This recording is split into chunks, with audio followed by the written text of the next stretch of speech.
Please speak directly into the microphone. That's a big sign. Try to do that.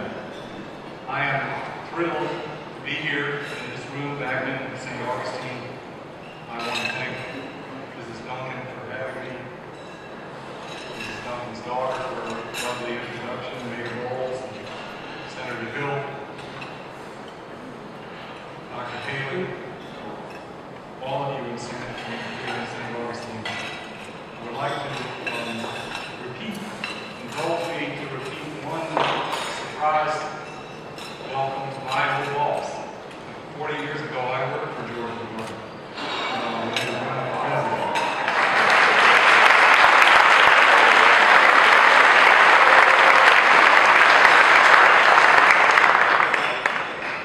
They sent me to Texas to run the McGovern campaign in the middle of the Vietnam War, and it was a trial by fire, let's put it that way. I, at that point, was enthralled, or rather stupefied still by the Civil Rights Movement. That's only 4 years after Dr. King was killed.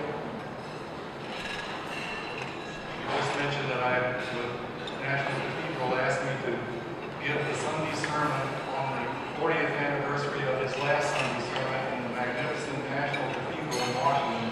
I barely got through that. Saying that Dr. King, for the first time, had been gone longer than he lived. He'd been gone 40 years and he only lived 39. And that we were passing over into a time where it was up to us what we were going to preserve and what we were going to bring back from that extraordinary movement and that extraordinary witness. And I felt so privileged to be part of the people who are trying to retrieve the lessons from that period and what they meant. I was not born or raised in Utah. My dad was a dry cleaner in segregated Atlanta, who raised us on a motto that anyone interested in politics can't find honest work. And we tried to stay out of the civil rights movement because it was scary to everybody I knew. And later I found out it was scary to people on both sides of the color line. And that many of those who say they're on the front lines are not telling the truth. Because it was a scary period. Fortunately for me, the movement was relentless through my entire childhood. I was in first grade the year of the Brown decision. I was starting high school in the year of the sit-ins. I was a junior in high school when the dogs and fire hoses were loosed on young children as little as 6 and 8 years old in Birmingham, mostly girls. And I asked my parents, how can they be singing the same songs we sing in Sunday school and have the police putting them in jail wagons and they're marching right through the fire and those dogs? I was graduating from high school in the year of Freedom Summer. I started college in the year of Selma, and I graduated from college in the spring that Dr. King was assassinated. By then, relentlessly, the civil rights movement had changed the direction of my life's interests against my will. I take no credit for it, but I was stupefied by it. I wanted to know where it came from. I never got a satisfactory answer. I did spend one summer working for the Voter Education Project. I was hired by Vernon Jordan and gave my final report to his successor, John Lewis, in the summer of 1969. I got a little taste of the civil rights movement as it was going away, but ultimately, in my writing career, I said I want to go back and find out where this movement comes from in a storytelling way. Try to learn where everybody felt. Not the summary, not the labels, not the militants, the radicals. Throw out the labels, get down to the human beings on all sides, because only there can we capture the tremendous memory of what this movement meant. And what it meant, in summary, before I talk a little bit in tribute to the St. Augustine movement, what it meant was this: that it was a movement in which African American citizens became leaders for all of America on its own professed principles, which America to this day does not recognize. It was not a selfish movement. It was a movement that gave freedom to everyone. It drew on the wells of the Scripture and the Constitution. Dr. King put one foot in the Scriptures and one foot in the patriotic documents to say, take your pick, equal souls or equal votes. Either tribute, either legacy that we profess is where we are trying to lead this whole nation. And that movement is, number one, a movement that liberated everyone, that made it possible for all of us in this room. Every breath you've taken for the last couple of hours has been free because of leadership from that period. Because I guarantee you, if we were sitting here in the atmosphere that prevailed 40 years ago, you would not be free. You would all have sweaty palms about what was going to happen and who might get arrested or who might lose their jobs on the basis of the oppression that gripped everyone, white and black, oppressors and oppressees in that period. And white people have been liberated every bit as much as black people by the witness of that movement. Not only white people in general, but if you are the mother or the father or the brother of a woman who has grown up since that movement, you stand on the shoulders of the civil rights movement, white or black, because opportunities, when people started struggling over the meaning of equal souls and equal votes, it began to seep everywhere and open doors for women who had been constricted in their careers and in their opportunities. When I went to the University of North Carolina in 1964, most people don't believe this, by state law, women could not go to the state university unless they were nursing students. Chapel Hill, North Carolina was 5% female. All of that changed and was swept aside. Doors opened everywhere, not only in the Ivy League, but in the West Point. It was beyond people's imagination that women might be able to serve in the military, might have all of these things opened up. This is a legacy of the civil rights movement. It's a legacy of freedom for everyone. So it's not selfish. The civil rights leaders, I call them modern founders. They were doing exactly what the founders of our country did. They were confronting systems of subjugation and injustice and setting in motion the great healing tides of equal citizenship. And in that sense, they are and should be recognized as modern founding fathers. And number two, aside from the fact that it was not a selfish movement, it's not a movement about the quaint past. It's a movement about the future, because if this country needs to confront intractable problems, which we certainly do in this day and age, where are we going to reach for the values and the spirit and the enterprise and the deep sustenance to be able to confront these problems? Into our heritage, into the same well of courage and intellectual vigor and rigor that animated that movement 40 years ago. It was a challenge to the spirit and to the intellect. All night meetings, what are we going to do next? It was not easy. The movement was about inner conflict, constant.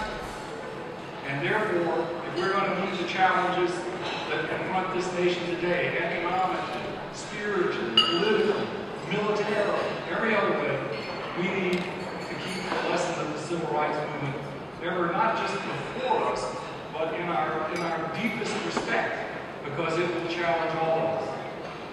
Dr. King, surprisingly enough, used to quote James Madison all the time. Why?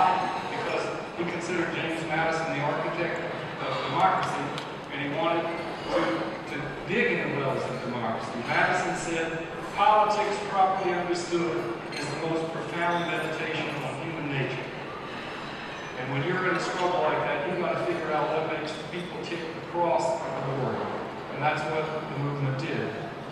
Now, I came to St. Augustine in the middle of a 24-year travail to write these 3 volumes. It was supposed to be 1 volume. It was supposed to take 3 years. It took 3 volumes in 24 years, which I never could have told my mother or my publisher when I started. But halfway through this, I came down, and David Nolan gave me a tour somewhat like the tour we took today, except there weren't any monuments of it. It was trying to find people to talk to. Going back to the period in 1963, I have a chapter in Pillar of Fire about Lyndon Johnson speaking in this very room. It caused a crisis that in the politics of that age was muffled.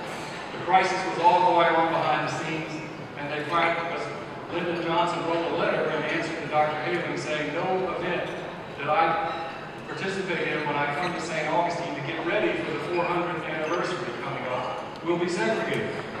But they're having this luncheon here.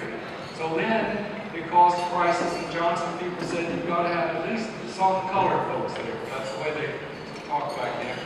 And the city of St. Augustine said, well, yes, but they will be our guests. They can't pay their way. And that caused a crisis because Dr. Hayward's people didn't want to be guests. They didn't want to be for free. They wanted to be there on the same basis as everyone else. Wound up that they were in a small table back there, and I guarantee you there was some sweaty palms. And Vice President Johnson came in. The deal was, behind the scenes, that the city council would meet the next day with a delegation of African Americans from St. Augustine to discuss forming a biracial commission. And in the politics of that time, every white politician, and this was just a fact of life, had to deal with the notion that if you had a biracial commission, literally sitting down with a person of another race, it was a surrender. It was a surrender to white folks, and you couldn't get them elected. Therefore, the next day after that banquet that Lyndon Johnson was here, he's gone. They had the meeting, and I love the phrase because it's in the records. I found the records up in Washington. They called it an informal conference with local citizens and city manager Charles F. Barry.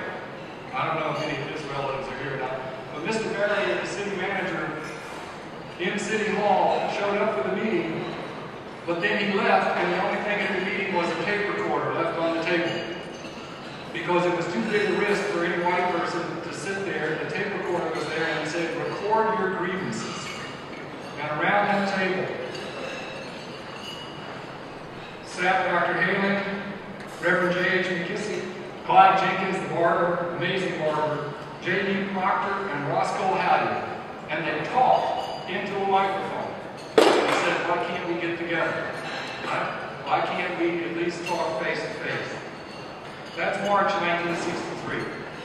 In May 1963, the amazing thing about the civil rights movement in St. Augustine that I would like to leave to you, there's one idea about it, is that it affected the civil rights movement nationally, and the national civil rights movement affected St. Augustine. And most people are not aware of how that works, but that's how history moves. People in local areas move with national things in mind, and national things happen on the basis of things that take place in local areas.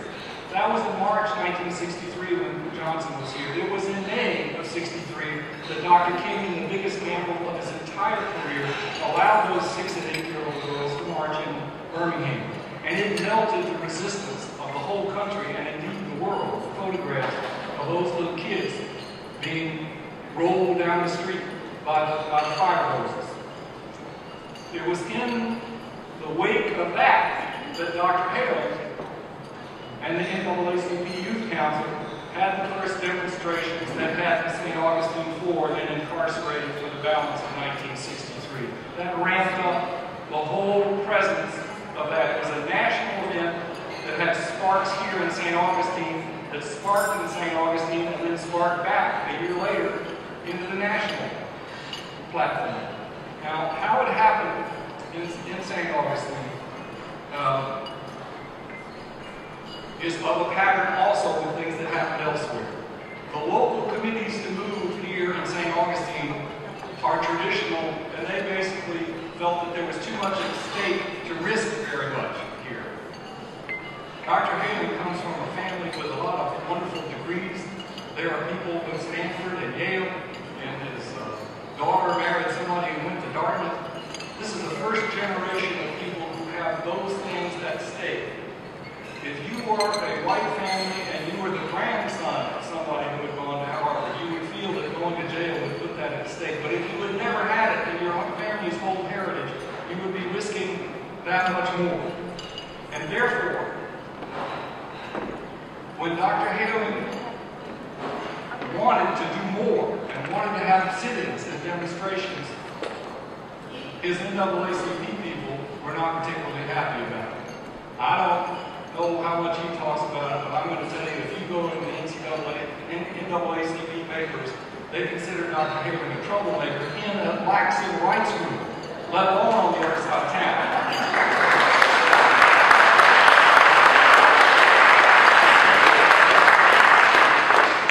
They didn't want him to do anything what he was doing. They were trying to figure out ways to shut him down. They didn't like it. And that happened time after time. When the Montgomery bus boycott started, earlier than that, in the 1950s, the local civil rights organizations were so paralyzed by the prospect of something new that they had to form a new organization, the Montgomery Improvement Organization. That was a fact of civic life. Civic life is generally designed to preside over calm and politeness. Social change is about transforming calm and politeness into a higher level, and it needs a midwife. Dr. Haley may not be a midwife in real life, but he was a midwife of this movement, and therefore he had to defy his own people in the civil rights movement. A few months later, with the St. Augustine Four still in jail, and just after the March on Washington, 1963. One famous date, one slightly trivia date for you in St. Augustine about the March on Washington, August 28, 1963. It was on August 28, 1565, that Adelantado Menendez sighted the harbor right behind us. August 28 is the feast day for St. Augustine because he died on August 28 in the year 430. That's a long time ago, the year 430. But because it was his feast day when he sighted land, after fearing that he wasn't ever going to sight any land, he said, I'm naming this St. Augustine. That same day, August 28, St. Augustine's feast day was the day of the March on Washington 399 years later. After the oldest city had been founded, and it was only 3 weeks after the amazing March on Washington that stupefied this country in ways that historians tend to cover up because we want to sweet talk everything. The March on Washington terrified white America. I will give you just a couple of examples beforehand. Washington, D.C. canceled all liquor sales for the first time since Prohibition. The federal government sent every employee home on home leave, especially the women. They stockpiled plasma. The Pentagon had 15,000 soldiers surrounding the suburbs. The D.C. courts not only banned liquor sales, but they stockpiled, the hospitals were ready to deal with people, and they had stockades ready to hold up to 5,000 arrested people. American society could not imagine a large number of black people congregating anywhere in the United States and without rivers of bloodshed and virtual Armageddon.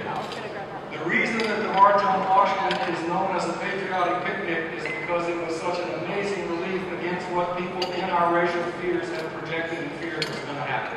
So it was a very happy event. People said this is like a Grant Wood painting. This is like Mon Paquette. Everybody's happy again. Church bombing occurred in Birmingham on September 15th. It was that week, and I am convinced, and I don't know whether Dr. He's right here. He can speak for himself. But to have that searing event, 4 little girls blown up in a church on a Sunday morning, 3 weeks after the sunny event of the March on Washington had convinced half of America that the race issue is no longer with us, and thank goodness we don't have to worry about that anymore, was a body blow to the soul of people, and there were demonstrations all over the United States. My friend Diane Nash of the Freedom Riders stayed up all night that night breaking furniture because she had been responsible for pushing Dr. King to let little kids march in Birmingham. And because of that, she knew it was the right thing, but she felt responsible for the death of those 4 little girls.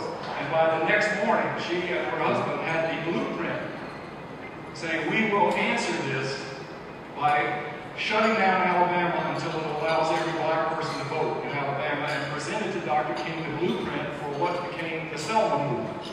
next morning,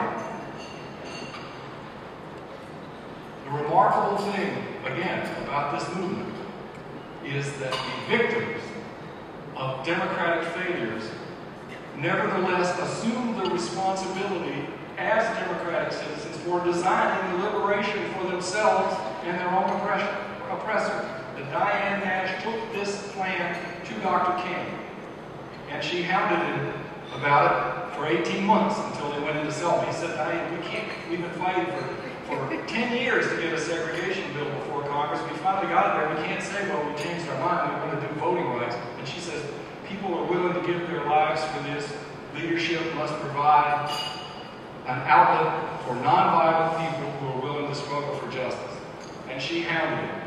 Dr. King's Andy Young said that when Diane got on you, some of you are old enough here to remember the Humphrey Bogart movie, The African Queen, in which he went down the river in Africa with Katharine Hepburn, and the leeches got on him down in the river, and he went crazy with the leeches.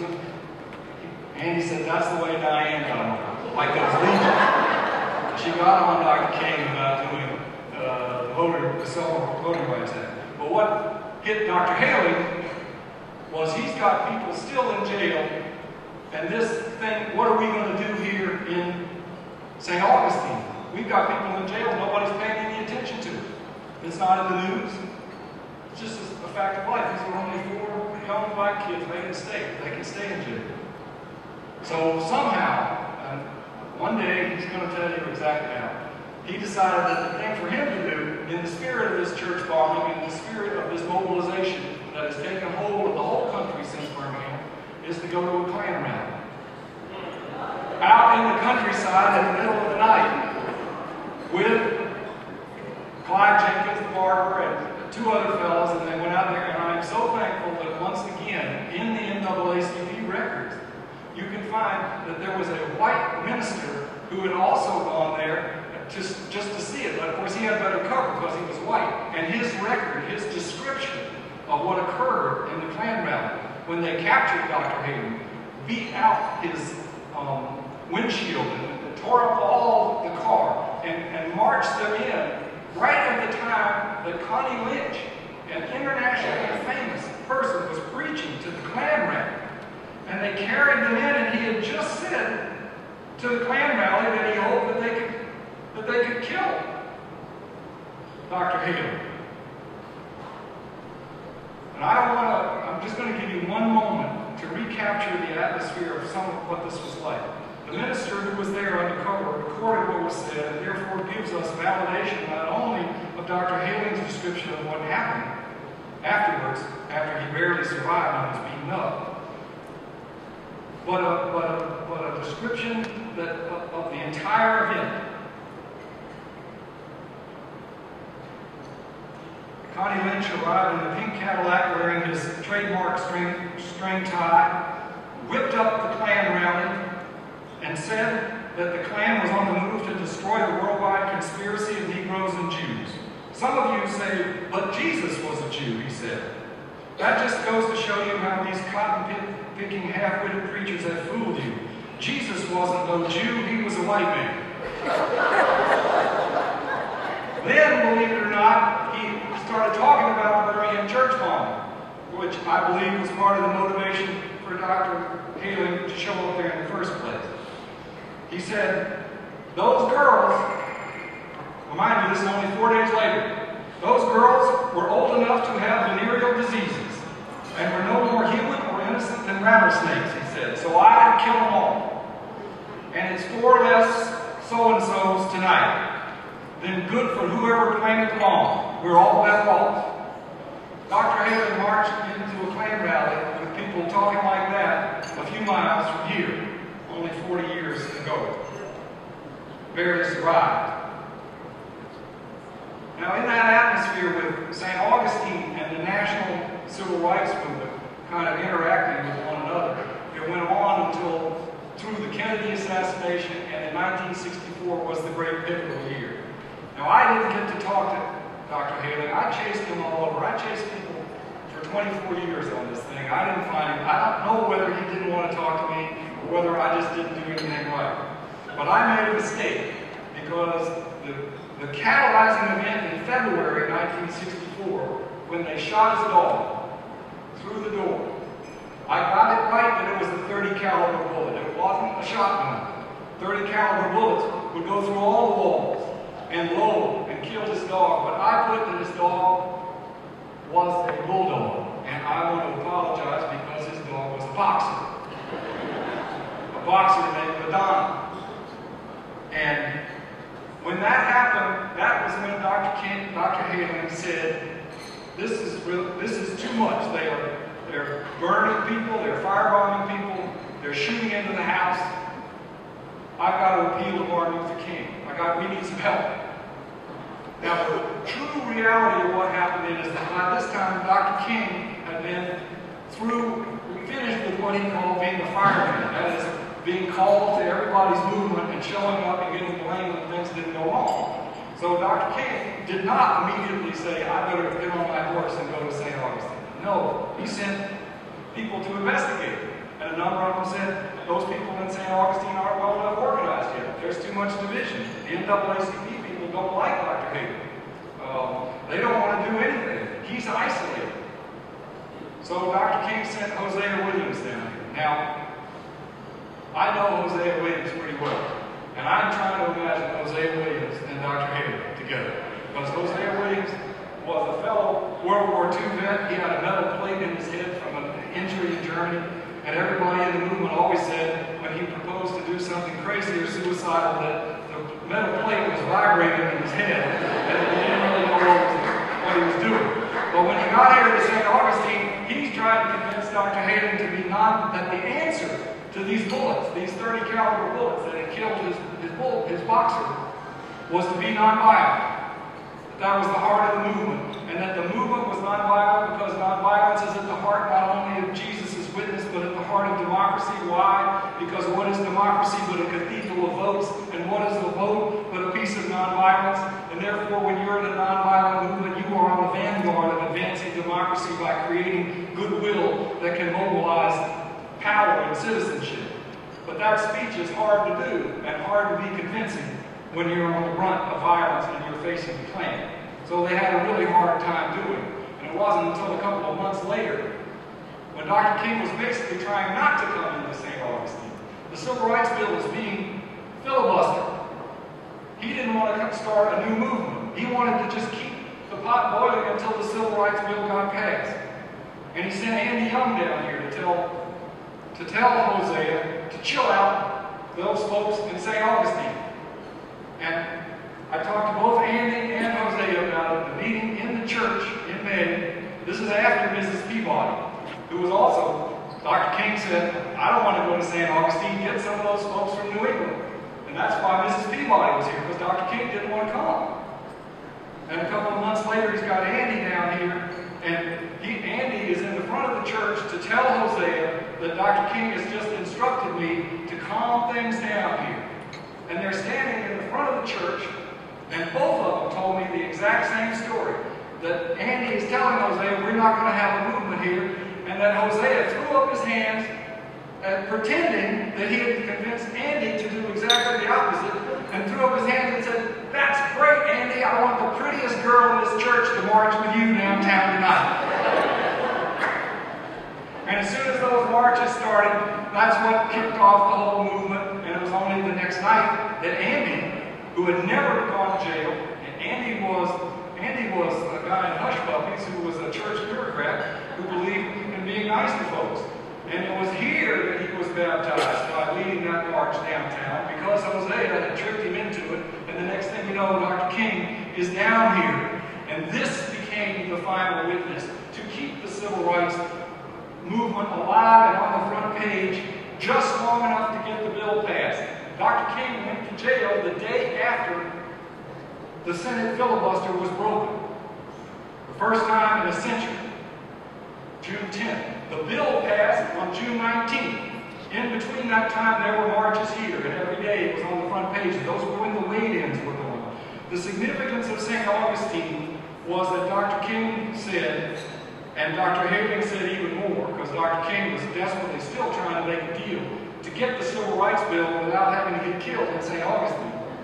Dr. Halen said, if we let up the pressure, they will say we don't need the Civil Rights Bill. We were always constantly looking for a reason to say that it didn't happen. And we didn't get it. But this, again, this is the service of St. Augustine. That it was the front page headline that nudged America in the final days of passing that bill. First, breaking the filibuster, then passing the Senate, and then it was on, July 2nd that it passed the House, and Johnson signed it the same day because he was afraid that if he didn't sign it the same day, that there'd be more demonstrations in St. Augustine and all hell would break loose. He signed it instantly because he wanted to establish the landmark in a way that could change the atmosphere and change us. It was in that period, one of my favorite quotes, a great journalist interviewed interviewed Dr. King, and said that he had been told by the white citizens of St. Augustine that if Dr. King would simply get rid of Dr. Halen, who was a thorn in everybody's side, that they might agree to have a biracial commission.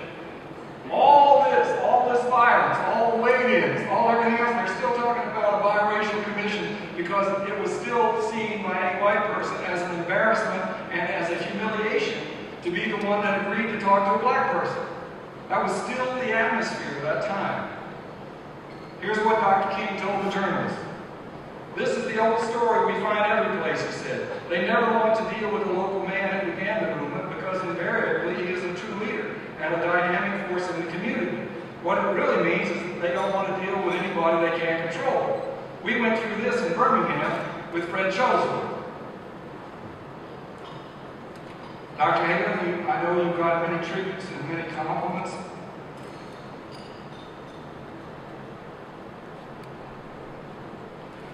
But to be compared to Fred Shuttlesworth is a great tribute. I got to give his eulogy in Birmingham.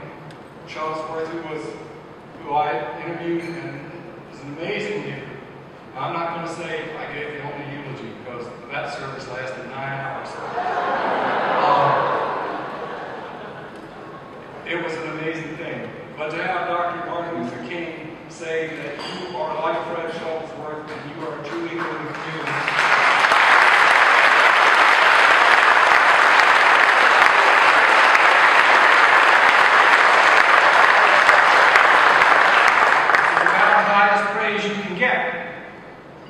Now, I want to close because it was 50 years ago today, July 1st, 1964, and I found these treasures only because there are people like you commemorating them even at the time, willing to talk to me.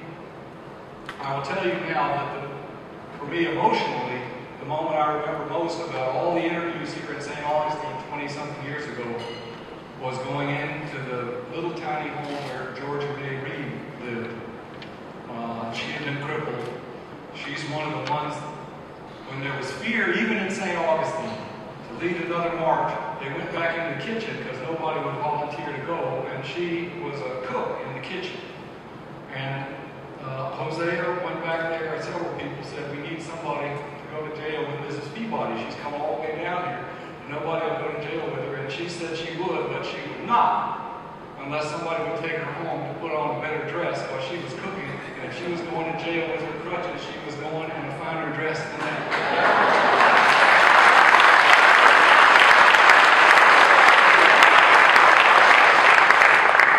I'll never forget this because she was sitting on the bed, but she was pretty crippled. And I was trying to talk to her and interview her with my tape recorder, and she said, I would like, get over here on the bed with me so I can hear you. So I sat right next to her, and she told all these stories. And they're all recorded. There are many others like that with Mrs. Klein and all your other heroes here. But the story I want to leave you with is on the other side of the line. We've talked about the heroes and sheroes. They are the example.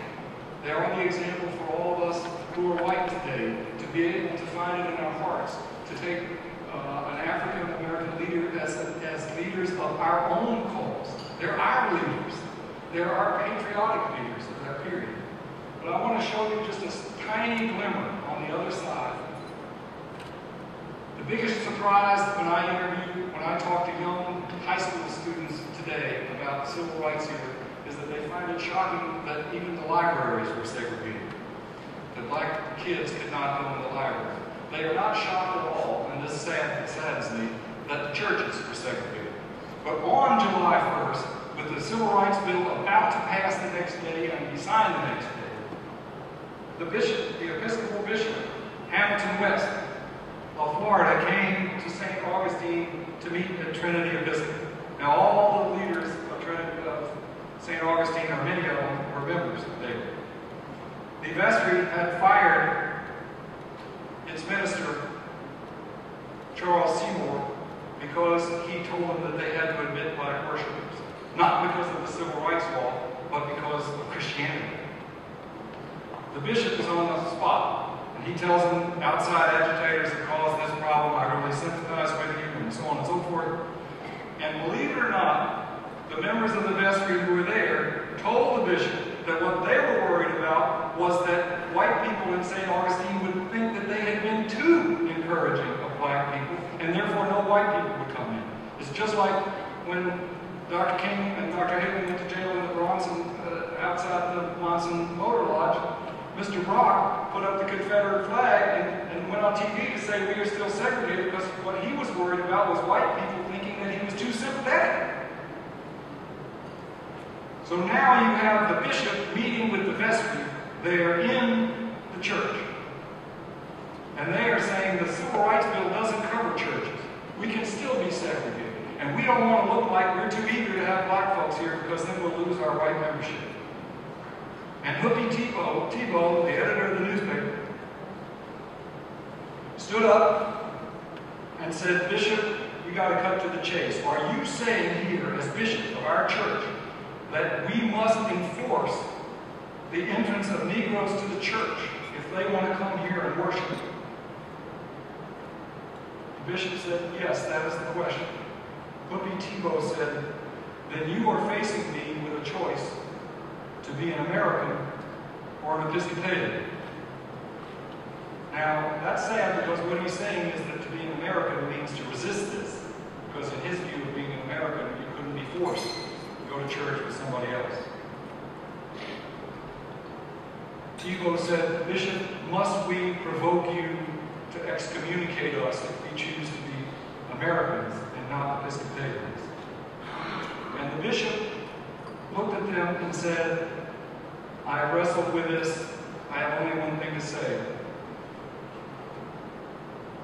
You must be excommunicated, or you must be converted to a new meaning of American and a new meaning of Episcopalian. The bishop, in a very, very small way, rose to a moment.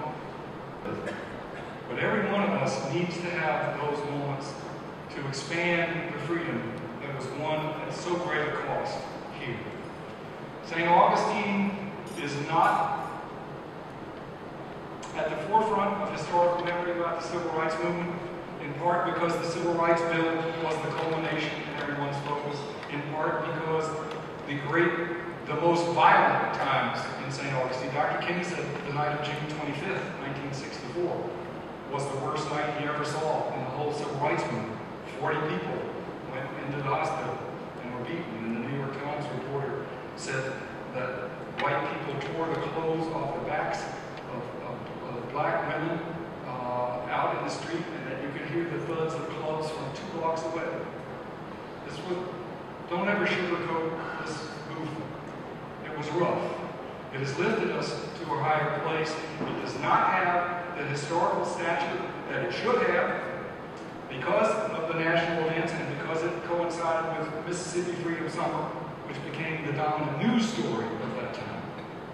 But it is there. It should be part of your larger history.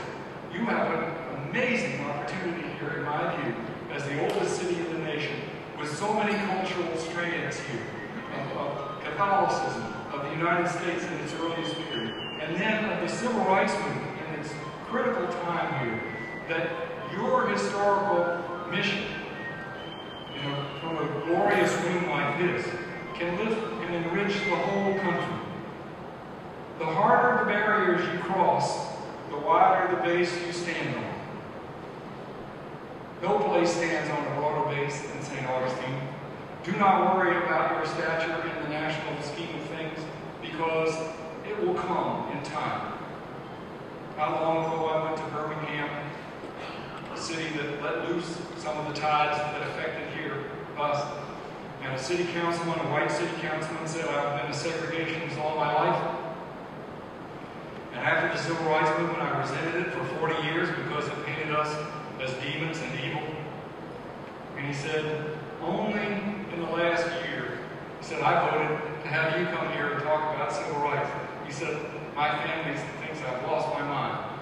He said, but I have decided that the blister on my heart against the civil rights movement is not worth the lesson that we are all larger for what we went through. St. Augustine will get that moment too. You will be lifted up in history. You deserve to be lifted up in history. You are resonant with history, and it's a history that's alive with personal discovery and with hope and a bright future from a movement that taught us that through sacrifice and study and togetherness, we can lift this country up to the best meaning of our own professed values. Thank you, Dr. Haley, and thank you all for this meeting.